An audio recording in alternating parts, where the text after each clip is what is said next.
चेंबूरमधील शाळेच्या बसवर झाड कोसळून झालेल्या दुर्घटनेनंतर जखमी विद्यार्थ्यांची आरोग्य समितीचे अध्यक्ष हरीश भांदिरगे यांनी रुग्णालयात जाऊन पाहणी केली आहे। विद्यार्थ्यांच्या प्रकृतीची माहिती त्यांनी डॉक्टरांकडून घेतली आणि उपचाराबाबतही आढावा घेतला। यावेळी प्रसार माध्यमांशी बोलताना हरीश भांदिरगे यांनी स्पष्ट शब्दात सांगितलं की झाडांच्या कटिंगमध्ये निष्काळजीपणा झाला असल्याचं तपासात निष्पन्न झाल्यास संबंधित अधिकारी किंवा जबाबदार व्यक्तींवर मनुष्यवधाचा गुन्हा दाखल करण्यात यावा। या संपूर्ण प्रकरणाची सखोल चौकशी करून दोषींवर कठोर कारवाई करण्याची मागणीही त्यांनी केली आहे। ही एवढी दुर्भाग्यपूर्ण घटना आहे आणि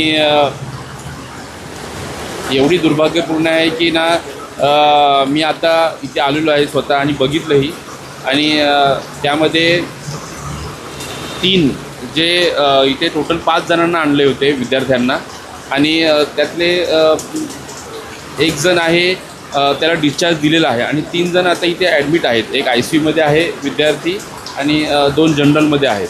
तर काय सांगाल, अनेक ठिकाणी अशी झाडं पडलेली आहेत, अनेक ठिकाणी लोकांचा मृत्यू झालेला आहे, याला प्रशासन जबाबदार आहे, काय सांगाल? कसं आहे की यावरती भाष्य न करण्यापेक्षा आता मी इथे आलेलो आहे, मगापासून मी इथेच आहे की हे जे विद्यार्थी आहेत यांना योग्यरित्या कसे उपचार मिळतील आणि कसे ते सुखरूपपणे आपल्या घरी जातील यासाठी मी प्राधान्य देत आहे। सर, दरवर्षी अशा झाड कोसळण्याच्या घटना घडतात आणि अनेकांचा मृत्यू यामध्ये होत असतो। इकडेमध्ये देखील गेल्या वर्षी अशाच प्रकारची घटना घडली होती। झाड कोसळून एका तरुणाचा दुर्दैवी मृत्यू झाला होता।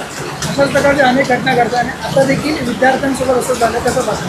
म्हणजे झाड कटिंग करण्यामध्ये काही थोडंसं हलगर्जीपणा नाही, नक्कीच अगर त्यामध्ये हलगर्जीपणा आहे तर मी तर म्हणेन की जो हलगर्जीपणा करत असेल त्याच्यावरती मनुष्यवधाचा गुन्हा दाखल झाला पाहिजे।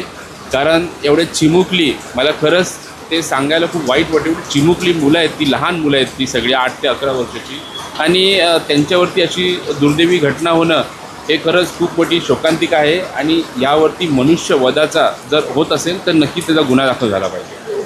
अशाच महत्त्वाच्या बातम्या बघण्यासाठी पाहत राहा आवाज इंडिया मराठी, शोध सत्याचा।